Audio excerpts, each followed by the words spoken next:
நான் உங்கள் தாவீது ராஜா. பெதஸ்தா பெத்தேல் சபையின் தேவனுடைய ஆசீர்வாத வார்த்தைக்கு உங்களை வரவேற்கிறேன். கேளுங்கள், ஆசீர்வதிக்கப்படுங்கள். கர்த்தருக்கு ஸ்தோத்திரம். Welcome to past and poster. இந்த நாளுக்கான தேவனுடைய ஆசீர்வாத வார்த்தை சங்கீதம் 60:5 நான் உங்களுக்காய் வாசிக்க விரும்புகிறேன். உமது பிரியர் விடுவிக்கப்படும்படி உமது வலது கரத்தினால் ரட்சித்து எனக்கு உதவி செய்தருளும். கிறிஸ்துவில் பிரியமான தேவ ஜனமே, இந்த வெள்ளிக்கிழமை கால வேளை உபவாச நாளாய் இருக்கிற இந்த நாளில் பல இடங்களில் சபைகளில் இந்த உபவாச ஜெபம் உண்டு. நீங்களும் பலர் இப்படி உபவாசித்து ஜெபிக்கிற குணமுடையவர்களாக இருப்பீர்கள். இந்த உபவாச நாள் கால வேளையில் கர்த்தர் உங்களை தைரியப்படுத்துகிற வார்த்தையை நாம் வாசிக்க கேட்டோம். உமது பிரியர் விடுவிக்கப்படும்படி உமது வலது கரத்தினால் அவர்களை ரட்சித்தருளும். உமது பிரியர் கர்த்தராகிய கிறிஸ்துவையும் இது அடையாளப்படுத்துகிறது. ஆனால் தாவீது ராஜாவினுடைய விண்ணப்பம் இது.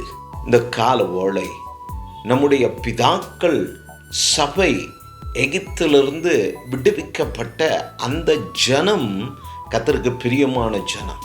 சிறுவளை ஆசீர்வதிப்பதே எனக்கு பிரியம் என்று சொன்ன கர்த்தர் தம்முடையவர்களை அவர் ஒரு நாளும் புறக்கணிக்கிறவர் அல்ல. அவர்கள் மேல் வைத்த பாசம், அவர்கள் மேல் வைத்த அந்த நேசம், அந்த உடன்படிக்கை அவர் எப்பொழுதும் நினைவு கூறுகிற தெய்வமாயிருக்கிறார். ஆதலால் தாவீது ராஜாவின் வாழ்விலே அவர் சந்தித்த போராட்டங்கள், பிரச்சனைகள், உபத்திரவங்கள், பாடுகள், வியாகுலங்கள், நிந்தைகள், அவமானங்கள் என்னெல்லாம் ஒரு மனிதனுக்கு நாம் ஃபேஸ் பண்ணுகிறோமோ அதையெல்லாம் தாவீது ராஜாவும் ஃபேஸ் பண்ணியிருக்கிறார். அவர் ஃபேஸ் பண்ண காரியங்களில் பல நேரங்களில் நம்மை போல அவருடைய சங்கீதங்களை நாம் வாசிக்கும் போது, சாமுவேலில் நாம் வாசிக்கும் போது அவருடைய வார்த்தைகள் எழுதப்பட்டு இருக்கும். ஏன் என்னை கைவிட்டீர் என்று சொல்லியெல்லாம் அவர் பேசுவார். ஏன் என்னை கைவிட்டீர் என்று சொல்லியெல்லாம் அவர் ஜெபிக்கிற வார்த்தைகளை நாம் வாசிக்க முடியும், கவனிக்க முடியும். அப்படிதான் ஒரு போராட்டத்தின் நடுவே, ஒரு உபத்திரவத்தின் மத்தியில், ஒரு கஷ்டத்தின் மத்தியில் போய்கொண்டிருந்ததான தாவீது ராஜா கர்த்தரை பார்த்து ஜெபிக்கிறார். ஆண்டவரே, உமது பிரியர், உமது சபை, உமது ஜனம் விடுவிக்கப்படும்படி உமது அடியானை வலது கரத்தினால் என்ன பண்ணோம், ரட்சித்தருளும் என்று சொல்லி அவர் ஜெபிக்கிற ஒரு ஜெபம், கர்த்தரை நோக்கி முறையிடுகிறார். இந்த கால வேளை எதிர்பார்த்த காரியங்கள் இன்னும் நடக்கலையே, எதிர்பார்த்தது போல் ஒன்றும் கைகூடி வரவில்லை என்று சொல்லி வேதனையில், அங்கலாய்ப்பில் சோர்ந்து போய் இருக்கிற தெய்வ ஜனமே, இந்த கால வேளை கர்த்தர் உங்களை தைரியப்படுத்துகிறார். கவலைப்பட வேண்டாம். நிச்சயம் கர்த்தர் உங்களை வெட்கப்படுத்த அனுமதிக்க மாட்டார். நீங்கள் எதிர்பார்த்ததை விட, நீங்கள் வேண்டினதை விட, நீங்கள் ஜெபித்ததை விட, உங்கள் புத்திக்கு எட்டாத கர்த்தருடைய மகிமையான காரியத்தை கர்த்தருடைய கரம் உங்களுக்கு இந்த கால வேளை செய்து முடிக்கும். நிச்சயம் அது நின்று ஒரு பெரிய மாற்றத்தை, ஒரு பெரிய ஆசீர்வாதத்தை, ஒரு பெரிய ரட்சிப்பை கர்த்தர் உங்களுக்கு கட்டளையிடுவார். மோசே காலத்தில் சபை எகிப்திலிருந்து விடுதலையாகி புறப்பட்டு வெளியில் வந்து அவர்கள் தனித்து கர்த்தரை சேவிக்கிற ஜனமாய், அவர்கள் கர்த்தருடைய ஜனம் என்று அடையாளப்படுத்தப்பட்டார்கள் சுற்றி இருக்கிற தேசத்தாராலே. அப்படி தெய்வம் தம்முடையவர்களை அடையாளப்படுத்தி அவர்களோடு வாசம் செய்து அவர்களுக்கு பிரியமானவர்கள் அவர்களோடு கூட அவர் இருந்தார். போல உங்களோடு கூட அவர் இருக்கிறார். அவர்கள் ஆட்டுக்குட்டியின் இரத்தத்தினாலே மீட்கப்பட்டவர்கள்.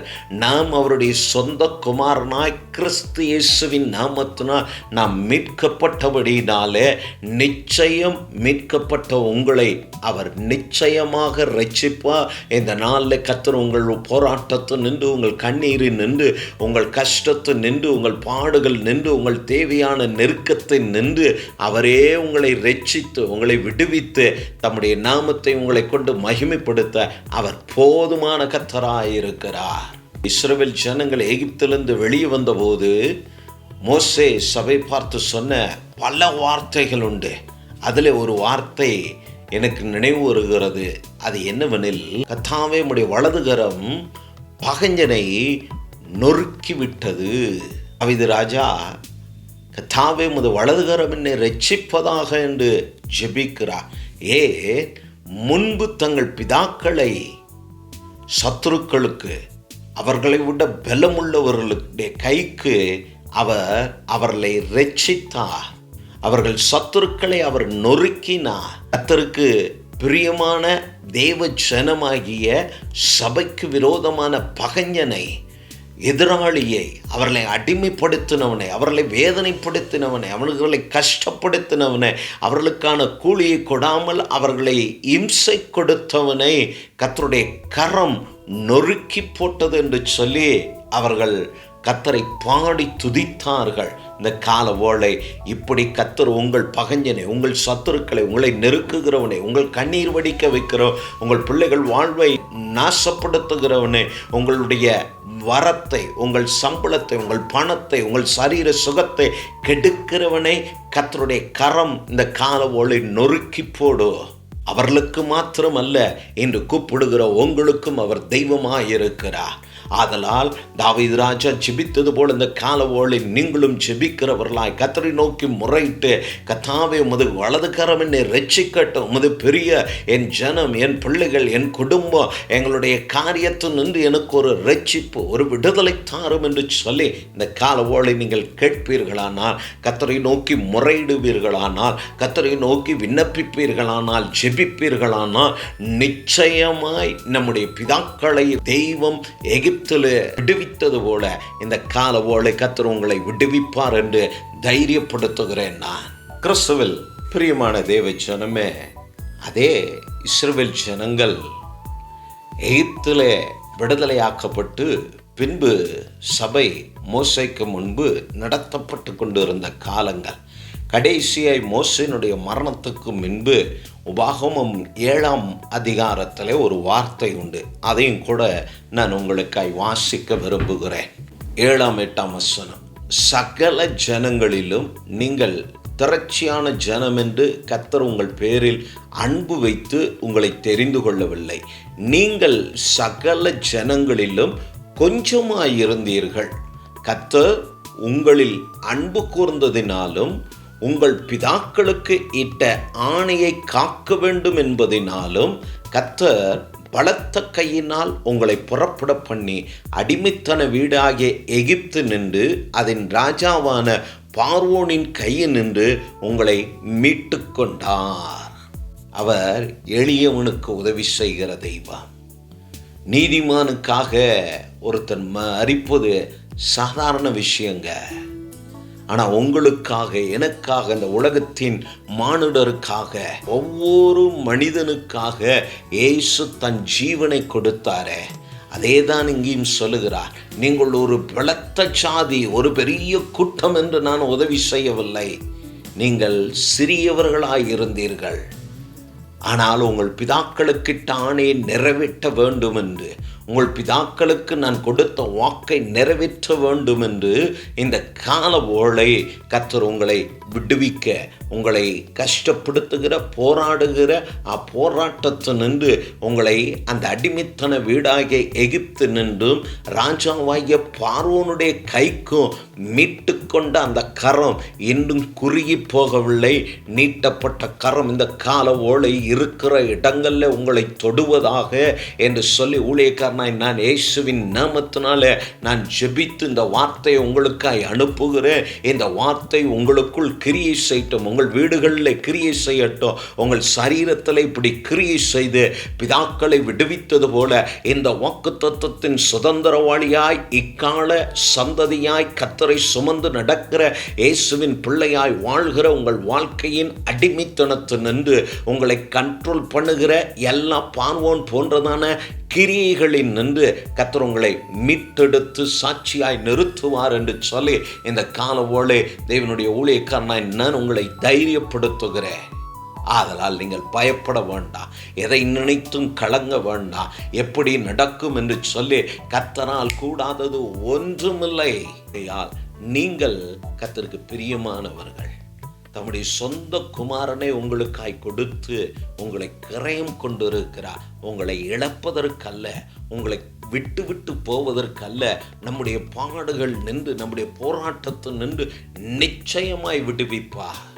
பல நேரங்களில் நீங்கள் எடுக்கிற முயற்சிகள் எப்படியாகலும் இந்த போராட்டத்தை நின்று, இந்த பிரச்சனை நின்று, நாம் அதை நின்று வெளிவர வேண்டும், பிள்ளைகளை காக்க வேண்டும், காப்பாற்ற வேண்டும் என்று சொல்லி நீங்கள் எடுக்கிற முயற்சிகள் தோல்வியடையும் போது, அதன் பிரயாசம் விருதாவாகி போகும்போது, பல நேரங்களில் சஞ்சலப்பட்டு என்ன இது என்று சொல்லி உங்களுடைய வாழ்க்கையை கசப்பாக்குகிற அப்படிப்பட்ட அனுபவத்தினூടെ கடந்து வருகிற தெய்வ பிள்ளையாய் நீங்கள் இருப்பீர்களானால், எனக்கென்று யாரும் இல்லை, எனக்கு உதவி செய்வார் இல்லை, இருப்பவரும் போனார்கள், எல்லோரும் என்னை கைவிட்டார்கள், கூட பிறப்புகள் இருந்தும் யாரும் இல்லாதவனைப் போல அனாதையாய் நிற்கிறேனே என்று சொல்லி கலங்குகிறதான தெய்வ பிள்ளைய இந்த கால ஓலை கர்த்தர் உங்களை தான் தைரியப்படுத்துகிறார். பயப்பட வேண்டாம்.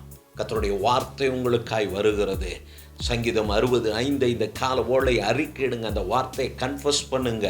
உமது பிரியர் விடுவிக்கப்படும்படி, ஆண்டவரே உமது நாமத்தை நேசிக்கிற நானும் என் பிள்ளைகளும் விடுவிக்கப்படும்படி இந்த கால ஓலை தாம் உம்முடைய கரம், முது வலது கரம் எங்களை ரட்சிக்கட்டும். எங்கள் பிதாக்களை அந்த எகிப்து நின்று ரட்சித்த முது பலத்த கை இப்பொழுது எங்களை ரட்சிக்கும்படியா நாங்கள் கூப்பிடுகிறோம் என்று சொல்லி இருக்கிற இடங்களில் நீங்கள் கூப்பிடுவீர்களானா, நிச்சயமாய் கர்த்தர் உங்களை சந்திக்க, உங்களை விடுவிக்க அவர் போதுமான கர்த்தராயிருக்கிறார். இது வலது கரத்தினால் அவர்களை ரட்சித்து ஜெபத்தை கேட்டருளும் என்று எழுதியிருக்கும்.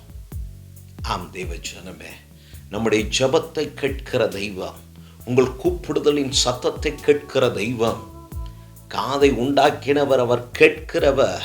உங்கள் ஜெபத்தை, உங்களுடைய ஒவ்வொரு விண்ணப்பத்தையும் அவர் கேட்கிறார். பதில் வரலையே, இன்னும் கர்த்தருடைய கரம் என்னை விடுவிக்கலையே, ரட்சிக்கலையே, மீட்கலையே என்று சொல்லி கலங்கி பதற வேண்டாம். உங்கள் இருதயத்தை அடக்கி அமர பண்ணுங்க. தாவீது ராஜாவினுடைய குணம் அதுதான். இப்படிப்பட்ட பரிசுத்தவான்களுடைய சாட்சிகளை நாம் பின்பற்ற வேண்டும். போலியான சாட்சிகள், மிகப்படுத்தி பேசுகிற சாட்சிகள், பொய்யான சாட்சிகள், பொய்யினாலே தேவனை மகிமைப்படுத்தாதே என்று வேதம் நமக்கு கற்றுக் கொடுக்கிறது. ஒருவருக்கு ஒருவர் உண்மையை பேசுங்கள் என்று வேதம் நமக்கு எச்சரிக்கிறது. நாம் பேசும்போதே உண்மையை பேசணும்னா மற்றவர்களை அனல் மூட்டும்படியான பொய்யான சாட்சிகள், மாயமான சாட்சிகள், இவைகளை எல்லாம் பார்த்து அவர்களுக்கு கர்த்தர் செய்கிறார், எனக்கு செய்யலையே என்று சொல்லி உங்களை நீங்களே தாழ்வு மனப்பான்மையான எண்ணங்களுக்கு இடங்கொடாது இருங்கள்.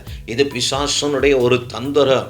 இன்று இந்த சோஷியல் மீடியாக்களை, இந்த நூதனங்களை கையில் எடுத்துக்கொண்டு, நான் ஏற்கனவே சொன்னது போல கந்தசாமி, குப்புசாமி, தினேஷ், குமார், இப்படி பெயர்கள் உள்ள அந்நிய ஜனங்களை, கிறிஸ்துவை அறியாதவர்களை கொண்டு ஜனங்களை வஞ்சித்து கொண்டிருந்தார். இன்று அதற்கெல்லாம் சபை இடம் கொடுப்பதில்லை என்பதை அறிந்த தந்திரக்காரன் இப்பொழுது பீட்டர், ஜேம்ஸை கொண்டே சபையை வஞ்சிக்கிறவனாய் மாறியிருக்கிற காலம் இது. ஆதலால் நாம் விழித்து கொண்டு, வேதம் நமக்கு கையில் கொடுக்கப்பட்டிருக்கிறது. ஒரு நாள் வருகிறது, இந்த வேதம் நம்முடைய கரத்திலிருந்து, நம்ம வீட்டிலிருந்து பறிக்கப்படுகிறதான நாட்கள் நெருங்கி கொண்டிருக்கிறது. அதற்குள் நல்ல வேதத்தை நேசித்து வாசிங்க. அதிலே நிறைய தெளிவு நமக்கு கிடைக்கும். இந்த உங்களுக்கு கிடைத்த வேத ஞானத்தின்படி, வேத அறிவின்படி நீங்கள் வேதம் வாசிக்காமல் ஆவியானவர் உங்களை நடத்த முடியாது. வேத ஞானம் இல்லாமல் கர்த்தர் யார் என்பதை நாம் அறிந்து கொள்ள முடியாது. படிக்காத எத்தனையோ ஜனங்கள் இப்போ வேதம் வாசிக்கிறவர்களாய் கர்த்தருடைய கிருபையிலே மாறி இருக்கிறார்கள். என் சபையில் படிக்காதவர்கள் உண்டு, வேணா வந்து பாருங்க.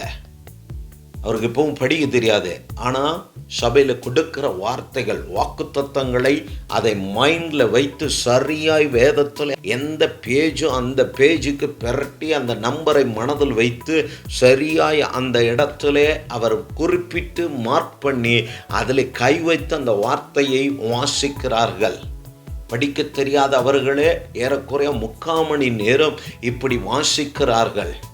ஆதலால் ஒரு தெளிவு இருக்கிறது வாழ்க்கையில். அப்படி நாமும் மாற வேண்டும். இது தாவீது ராஜாவினுடைய குணம்.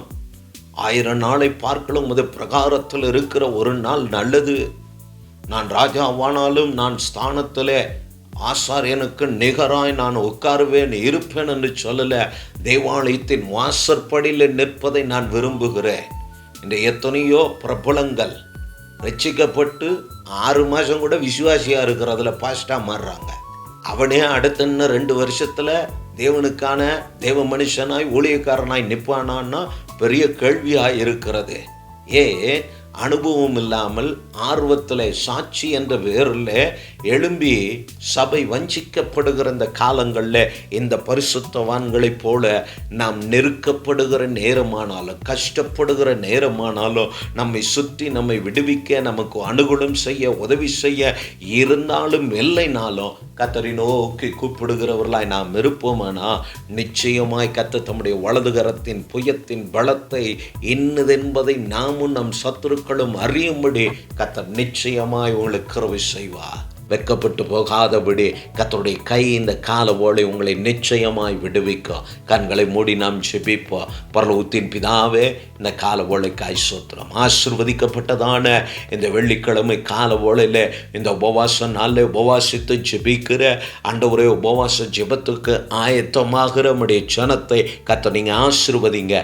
சங்கீதம் 60:5 நாங்கள் வாசித்தோமே, கர்த்தர் கொடுத்த அந்த வார்த்தைக்காய் ஸ்தோத்திரம். இந்த நாளில் அந்த வார்த்தையின்படி உமது பிரியர் உம்முடைய ஜனம் நீர் நேசித்த உம்முடைய பிள்ளைகள் விடுவிக்கப்படும்படி உமது வலதுகரத்தினால் அவர்களை இரட்சிப்பீராக. உம்முடைய ஓங்கிய புயம் எகிப்திலே எங்கள் ஜனத்தை உம்முடைய ஜனத்தை விடுவித்தது போல, எங்கள் பிதாக்களை விடுவித்தது போல, அவர்களை பொன்னோடும் பொருளோடும் புறப்பட பண்ணினது போல இவர்களையும் கர்த்தர் ஆசீர்வதித்து கர்த்தருடைய நாமத்தினாலே சுகமாய் இந்த பூமியிலே வாழ, சுகமாய் ஜீவிக்க, சுகமாய் வாழ்ந்து ஆவியானவர் உம்முடைய ஜனத்தோடு இருந்தது போல இப்போ ஜெபிக்கிற நம்முடைய பிள்ளைகளோடு இருந்து நடத்தும்படியா நான் ஜெபிக்கிறேன்.